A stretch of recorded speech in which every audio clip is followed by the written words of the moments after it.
Assalamualaikum warahmatullahi wabarakatuh. Salam sejahtera. Perkenalkan, nama saya Ida Mahardika MPD, salah satu dosen tetap pada program studi PPKN FKIP Universitas Trimagaraha Serang, Banten. Spesifikasi saya mengajar pada bidang ilmu pendidikan, yaitu pada mata kuliah pengelolaan pendidikan. Video ini merupakan persyaratan dosen dalam unit kerja Tridharma Perguruan Tinggi atau disebut dengan PDD UKT-PT bidang pengajaran. Sesuai dengan syarat sertifikasi dosen di tahun 2025 yang diselenggarakan oleh Kementerian Pendidikan Tinggi, Sains dan Teknologi. Selanjutnya saya sampaikan RPS mata kuliah pengelolaan pendidikan. Mata kuliah pengelolaan pendidikan bersifat wajib, berbobot 2 SKS. Mata kuliah ini merupakan rumpun mata kuliah keilmuan dan keterampilan yang diberikan kepada mahasiswa PPKN, Fakultas Keguruan dan Ilmu Pendidikan Universitas Trimagaraha. Dalam perkuliahan ini dibahas materi-materi mengenai materi pokok, yaitu diantaranya wawasan dasar pengelolaan pendidikan, pengelolaan satuan pendidikan, pengelolaan kelas, pengelolaan kurikulum, pengelolaan peserta didik, pengelolaan tenaga pendidik dan tenaga kependidikan, pengelolaan sarana dan prasarana, pengelolaan keuangan dan pendidikan, pengelolaan hubungan sekolah dan masyarakat, kepemimpinan pendidikan, supervisi pendidikan, pengawasan dan penilaian satuan pendidikan. Capaian pembelajaran lulusan dalam mata kuliah pengelolaan pendidikan yang pertama sikap S11 bertanggung jawab pada profesi bidang PPKN secara mandiri dan dapat diberi tanggung jawab atas pencapaian hasil kerja institusi dan organisasi. Keterampilan umum KU7 mampu bertanggung jawab atas pencapaian hasil kerja kelompok dan melakukan supervisi serta evaluasi terhadap penyelesaian pekerjaan yang ditugaskan kepada pekerja yang berada di bawah tanggung jawab. Pengetahuan P4 menguasai konsep, prinsip dan aplikasi psikologi, pedagogi, dan komunikasi untuk pendidikan formal atau pemberdayaan masyarakat yang meliputi perkembangan peserta didik, teori belajar dan pembelajaran, penilaian hasil belajar, teknologi pembelajaran PPKN di sekolah dan di masyarakat. Keterampilan khusus KK2 memanfaatkan konsep teoritis PPKN, khususnya keilmuan kewarganegaraan, hukum, politik kenegaraan, sejarah perjuangan bangsa, dan disiplin lainnya yang relevan dan koheren dalam pengembangan kompetensi sebagai calon pendidik profesional pada pendidikan dasar dan menengah atau pada pendidikan kewarganegaraan kemasyarakatan. Yang kedua, KK5 menggunakan konsep dan paradigma penelitian untuk mengembangkan PPKN di sekolah atau dalam masyarakat. Selanjutnya, capaian mata kuliah dalam mata kuliah pengelolaan pendidikan yaitu CPNK 1, mahasiswa mampu memiliki wawasan teoritis tentang pengelolaan pendidikan sehingga dapat berpartisipasi secara aktif dalam pengelolaan suatu lembaga atau satuan pendidikan. CPNK 2, mahasiswa mampu memiliki pemahaman yang mendalam mengenai konsep dasar, fungsi dan peranan, proses dan prosedur, serta bidang pengelolaan pendidikan. CPNK 3, mahasiswa mampu memiliki pemikiran dan langkah-langkah operasional dalam mengelola pendidikan, khususnya satuan pendidikan sekolah. CPNK 4, mahasiswa mampu memiliki fungsi dan peranan manajemen dalam penyelenggaraan pendidikan pada umumnya dan kegiatan pendidikan di sekolah pada khususnya. CPNK 5, mahasiswa mampu memberikan kontribusi secara signifikan dalam meningkatkan produktivitas, efisiensi, dan efektivitas pendidikan. CPNK 6, mahasiswa mampu melakukan observasi terhadap perkembangan sistem pendidikan di Indonesia. Selanjutnya, bahan kajian materi ajar yang pertama, materi wawasan dasar pengelolaan pendidikan, pengelolaan satuan pendidikan, pengelolaan kelas, pengelolaan kurikulum, pengelolaan peserta didik, pengelolaan tenaga pendidik dan tenaga kependidikan, pengelolaan sarana dan prasarana, pengelolaan keuangan pendidikan, pengelolaan hubungan sekolah dan masyarakat, kepemimpinan pendidikan, supervisi pendidikan dan pengawasan penilaian satuan pendidikan. Selanjutnya, penyampaian pada saat perkuliahan disampaikan secara tatap muka dan tatap maya, kemudian melalui grup online, WA Group, kemudian melalui aplikasi Google Meet, Zoom, Microsoft Teams, dan YouTube. Dan juga bahan ajarnya buku teks, paper, audio, visual. Selanjutnya, strategi pembelajaran dalam mata kuliah pengelolaan pendidikan ini menggunakan yang pertama pendekatannya menggunakan pendekatan kontekstual, inquiry, dan pendekatan kooperatif. Untuk media menggunakan media visual dan audio visual. Metodenya menggunakan metode brainstorming dan diskusi kelompok, dan model pembelajaran yang digunakan di mata kuliah pengelolaan pendidikan ini yaitu model pembelajaran project based learning dan student centered learning. Selanjutnya penilaian. Untuk penilaian kehadiran 20%, partisipasi 15%, tugas dan kuis 10%, UTS 25%, dan UAS 30%. Demikian paparan mengenai mata kuliah pengelolaan pendidikan. Selanjutnya saya tampilkan video pembelajaran pada mata kuliah pengelolaan pendidikan, materi pengelolaan kelas pertemuan keempat. Assalamualaikum warahmatullahi wabarakatuh. Waalaikumsalam warahmatullahi wabarakatuh. Selamat siang teman-teman mahasiswa-mahasiswi semuanya. Gimana kabarnya? Alhamdulillah sehat ya semuanya.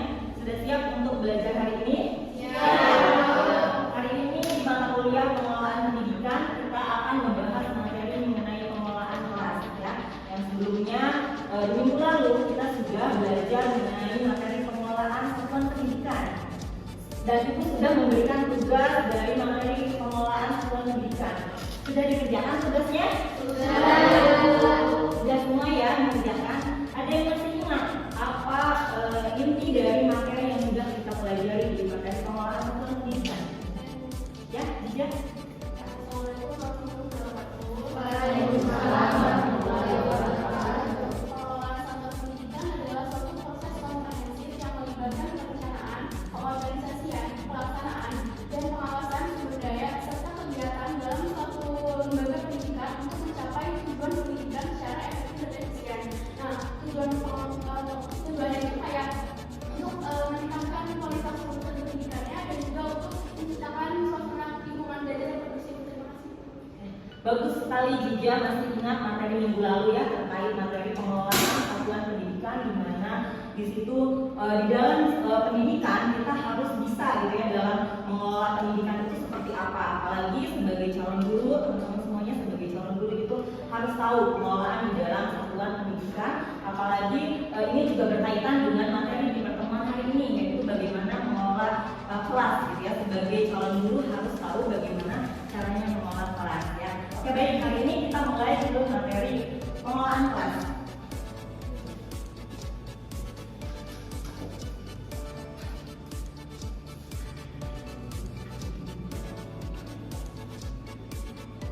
Kita mulai masuk ke materi pengelolaan kelas ya. Dalam materi pengelolaan kelas ini, teman-teman sebagai mahasiswa harus mengetahui tujuan pembelajaran dari materi pengelolaan kelas.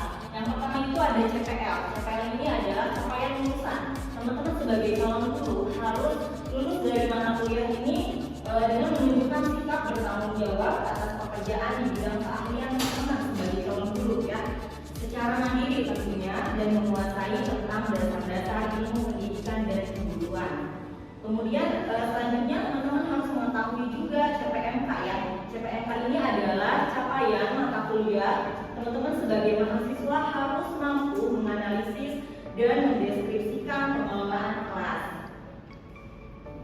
Kemudian selanjutnya indikator pada materi hari ini yang akan kita bahas yaitu bahasan mengenai konsep pengelolaan kelas, definisi pengelolaan kelas, masalah-masalah pengelolaan kelas, upaya pencegahan masalah pengelolaan kelas, dan faktor-faktor pengelolaan kelas.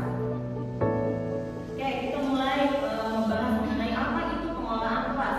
Sebelumnya teman-teman sudah belajar untuk materi hari ini mengenai pengelolaan kelas. Ada yang tahu? Oke, Retno.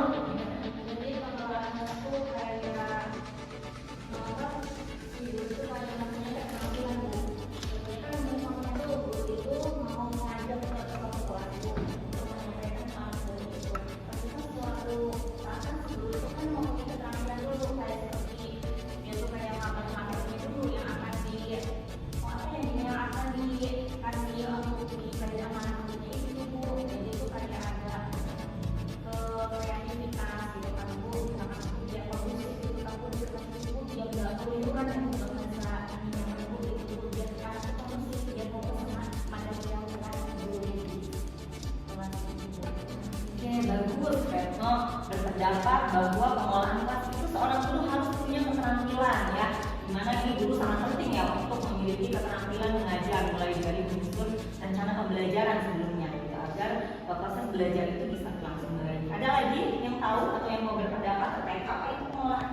tujuan pembelajaran. Jadi si guru ini harus bisa menentukan metode pembelajaran dan juga bisa mengatur waktu dalam proses pembelajaran. Oke, berarti sudah tadi keterampilan, sekarang metode pembelajaran ya. Tentunya seorang guru harus bisa menentukan metode pembelajaran apa yang akan digunakan di dalam proses pembelajaran di kelas ya. Oke, selanjutnya ini ada konsep pengelolaan kelas. Pada intinya tadi gambaran dari teman-teman yang sudah belajar mengenai pengelolaan kelas, bagus sekali tadi. Retno Indah sudah ada gambaran terkait apa yang kita bahas hari ini. Di sini pengertian pengelolaan kelas itu merupakan suatu proses kegiatan dalam organisir suatu kelas secara sistematis tentunya ya, secara sistematis. Ini dapat berupa menyiapkan sarana dan prasarana, pengaturan ruang belajar, mewujudkan situasi kondusif dalam pembelajaran dengan tujuan memberikan kenyamanan kelas dalam belajar sehingga tujuan pembelajaran dapat tercapai secara efisien dan efektif dan efisien ya. Jadi dengan adanya pengelolaan kelas ini dapat meningkatkan kegiatan pembelajaran dan juga bisa meningkatkan prestasi siswa dalam belajar ya, menerapkan pendekatan belajar yang kreatif, variatif dan inovatif. Tentunya seorang guru ini harus bisa melakukan perubahan-perubahan inovatif ini ya. Ketika tadi metode pembelajarannya belum tepat, berarti nantinya harus ada yang dirubah ya. Jadi seorang guru harus kreatif, variatif dan inovatif ya. Selanjutnya definisi pengelolaan kelas di sini menurut beberapa ahli ya. Menurut teorinya Suharisini Alipurto bahwa pengelolaan kelas ini adalah suatu usaha yang dilakukan oleh penanggung jawab kegiatan belajar mengajar atau membantu dengan maksud agar dicapai kondisi yang optimal ya, tentunya sehingga dapat terlaksana kegiatan belajar seperti yang sudah diharapkan. Jadi di sini jelas bahwa seorang guru itu memiliki tanggung jawab ya untuk mengelola kelas, bagaimana kelas itu bisa tercipta kondusif gitu ya, tidak ribut di kelasnya, bisa fokus siswanya juga bisa nyaman belajar di kelas sehingga siswa ini memiliki semangat yang tinggi untuk mengikuti pembelajaran ya. Selanjutnya teorinya Ahmad Rohani. Di sini pengertian dari Ahmad Rohani bahwa pengelolaan kelas itu adalah menuju pada kegiatan-kegiatan yang menciptakan dan mempertahankan kondisi yang optimal bagi terjadinya proses belajar ya. Jadi ini tentunya kan di dalam kegiatan pembelajaran nanti mau dilakukan kegiatan apa saja sesuai metode yang sudah ditentukan oleh guru ya. Kemudian selanjutnya di sini Dani mengatakan bahwa pengelolaan kelas adalah perencanaan, pelaksanaan, dan evaluasi yang dilakukan oleh pendidik untuk mengoptimalkan proses pembelajaran ya. Jadi jelas seorang guru ini harus memiliki tiga ini. Yang pertama perencanaan, pelaksanaan, dan evaluasi ya. Perencanaan itu apa? Perencanaan itu seorang guru harus memiliki rencana apa saja. Kalau guru kan sebelum melaksanakan pembelajaran di kelas itu harus punya rencana melalui penyusunan RPP ya. RPP ini semua guru wajib kan menyusun RPP sehingga nanti ketika pembelajaran itu setiap pertemuan itu sesuai dengan RPP yang sudah disusun oleh gurunya ya. Jadi harus punya perencanaan dengan menyusun RPP itu. Pelaksanaannya tentu di setiap pembelajaran pelaksanaannya itu harus sesuai dengan RPP. Jadi RPP-nya biasanya di pertemuan pertama disampaikan dulu mau membahas apa saja. Jadi nanti pada saat pelaksanaannya itu sesuai gitu ya. Di pertemuan kedua nanti belajarnya tentang Pancasila, misalnya sebagai calon guru PPKN nanti misalnya mulai dari pengertian Pancasila, definisi, kemudian di pertemuan 2 misalnya membahas tentang apa contoh kasus gitu ya, dan selanjutnya itu harus sesuai dengan rencana pembelajaran pada saat penyusunan RPP tadi ya, pelaksanaannya. Kemudian yang ketiga itu evaluasi. Evaluasi ini tentu seorang guru kan untuk menentukan siswa itu berhasil atau tidak, berprestasi atau tidak, tentunya harus dilakukan melalui evaluasi kan, penilaian siswa. Bagaimana guru menilai, tentunya juga sesuai dengan bobot yang sudah ditentukan di dalam RPP-nya gitu ya. Jadi untuk mengukur siswa itu mengerti atau tidak pembelajaran, berhasil atau tidak gitu ya, nilainya besar sesuai yang diharapkan melalui evaluasi ya. Oke, selanjutnya tujuan pengelolaan kelas. Tujuannya ini untuk apa sih teman-teman? Pengelolaan kelas ini tentunya sebagai guru harus tahu tujuan dari pengelolaan kelas ya. Untuk menciptakan lingkungan belajar yang kondusif bagi peserta didik untuk mencapai tujuan pengajaran secara efektif dan efisien ya. Tentunya harus sesuai dan harus efektif dan efisien.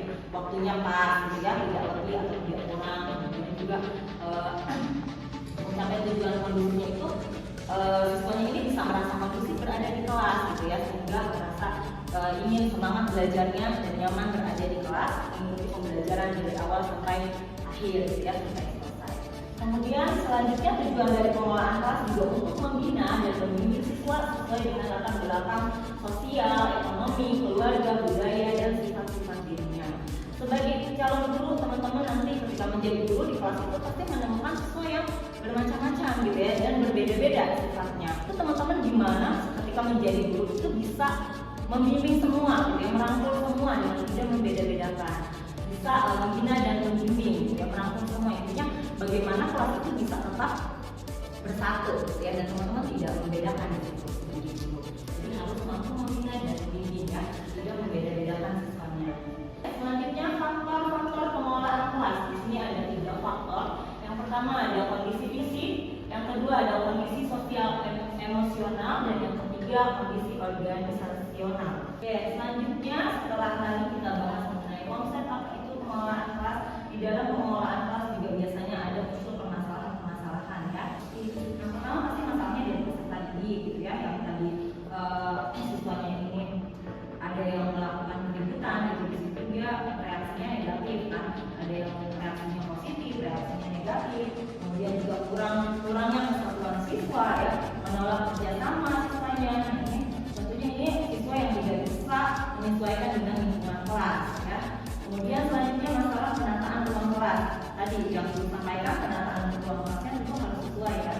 Kalau misalnya penataan tempat duduknya gitu terus gitu ya setiap hari, kita juga merasa bosan. Kemudian lemari juga penataannya di mana yang pas di ruangan itu, misalnya di belakang atau di samping gitu ya. Jadi itu kalau berantakan itu menjadi masalah juga, membuat siswa itu tidak nyaman berada di kelas gitu ya. Kemudian selanjutnya masalah yang ada dalam wewenang guru. Guru ini mengelola proses belajar mengajar yang harus bisa menciptakan kondisi belajar ketika ada gangguan-gangguan. Ketika misalnya ada gangguan dari siswanya, guru harus bisa ya. Kemudian selanjutnya masalah yang ada dalam wewenang sekolah, seperti tadi yang dijelaskan. Contohnya upacara ya, pelaksanaan upacara ketika tidak bisa dilaksanakan, maka nanti solusinya apa? Ya. Kemudian selanjutnya upaya pencegahannya. Orang guru ini harus tahu apa upaya yang akan dilakukan gitu ya dalam menangani masalah pengelolaan kelas. Sebagai seorang guru tentu harus bertanggung jawab ketika melakukan hal itu. Guru ini harus melakukan 2 tindakan. Yang pertama tindakan pencegahan, dan yang kedua tindakan korektif. Ya, di sini tindakan guru dalam mengatur lingkungan belajar tadi seperti apa pengaturan lingkungan belajarnya, kemudian juga peralatannya apa saja yang dibutuhkan di dalam kelas ya, dan juga lingkungan sosio-emosional tadi sampaikan di sebelumnya mengenai sosio-emosional ya. Oke, ini itu ada contoh gambar penataan tempat duduk ya di dalam kelas. Ada yang di gambar nomor 1, kemudian gambar nomor 2, 3, dan ini berbeda-beda. Teman-teman terkait materi yang sudah Ibu jelaskan tadi sampai di sini ada yang mau bertanya? Dari materi yang sudah Ibu sampaikan tadi mengenai tujuan pengelolaan kelas, yaitu menciptakan lingkungan belajar yang kondusif bagi siswa.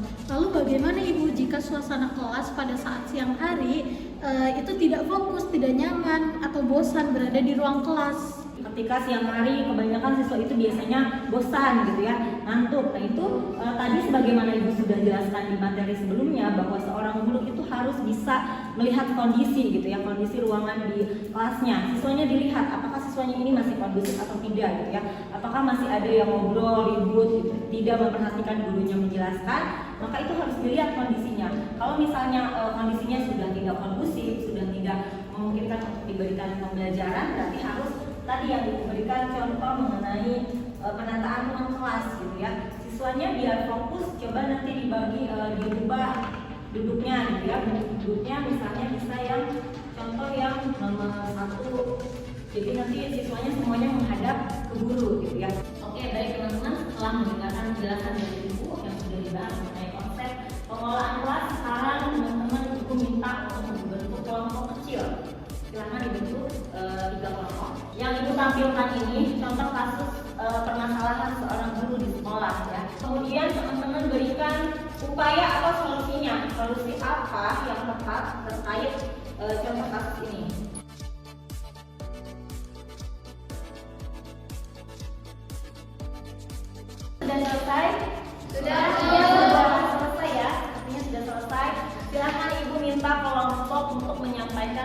dari kelompok masing-masing terkait apa yang sudah didiskusikan mengenai contoh kasus. Hasil diskusi kita tadi mengenai permasalahan yang ada di SMAN Negeri 5 Pandeglang. Itu kan permasalahannya dari seorang gurunya. Inti dari masalahnya itu dari perorangan individu gurunya gitu, yang mengalami kesulitan dalam pengelolaan kelasnya. Dapat dianalisis dari aspek kompetensi profesional gurunya.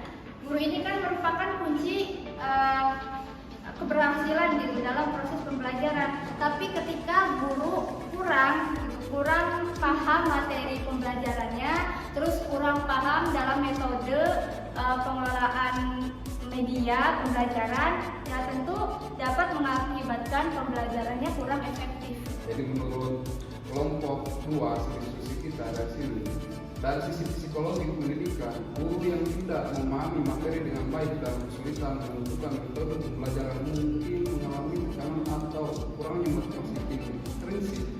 Bisa jadi guru tersebut tidak merasa percaya diri, memiliki beban kerja tinggi atau kurang mendapat dukungan dari lingkungan sekolah.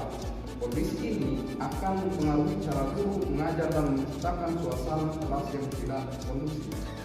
Jadi, cara solusinya yang satu, memberikan dukungan emosional dan motivasional melalui bimbingan konseling. Seorang guru itu harus mempunyai keterampilan agar ilmu yang disampaikannya itu dapat lebih dipahami dan bisa dipahami oleh anak peserta didiknya di kelas dengan baik. Atau guru juga bisa jadi kayak semacam mengikuti kayak semacam workshop kayak gitu.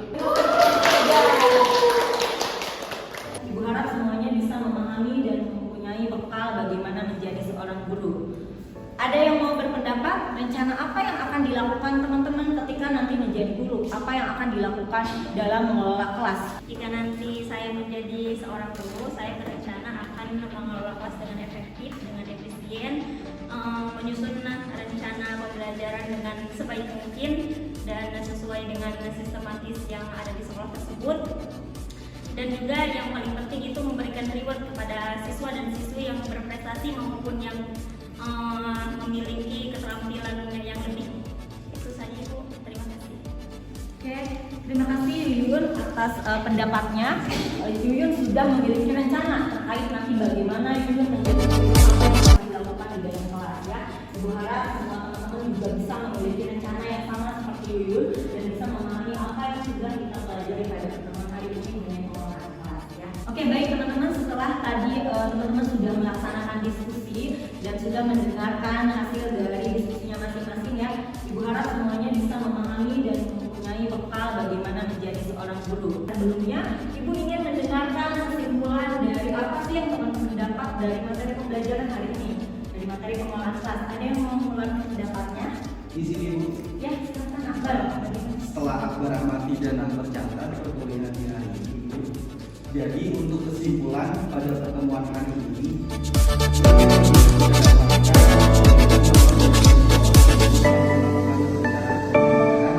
dengan baik, pengelolaan kelas yang efektif, komunikasi yang baik, menentukan strategi pembelajaran yang inovatif dan menarik. Dengan memahami hal-hal tersebut, kita dapat menjadi guru yang lebih efektif dan siswa bisa mencapai tujuan pembelajaran. Mungkin seperti itu aja Ibu dari Akbar. Terima kasih. Oke, baik teman-teman, selesai sudah pertemuan kita hari ini. Sebelum Ibu tutup, absen dulu ya, jangan lupa. Silakan absen seperti biasa, dibuka settingannya dan isi di akun settingan masing-masing. Oke, sudah absen semuanya? Sudah. Terima kasih sudah hadir pertemuan kuliah hari ini di mata kuliah pengelolaan pendidikan. Mudah-mudahan hari ini bisa bermanfaat ya. Sampai ketemu lagi di pertemuan minggu depan. Teman-teman sehat-sehat semuanya. Terima kasih atas perhatiannya dan ditutup. Assalamualaikum warahmatullahi wabarakatuh.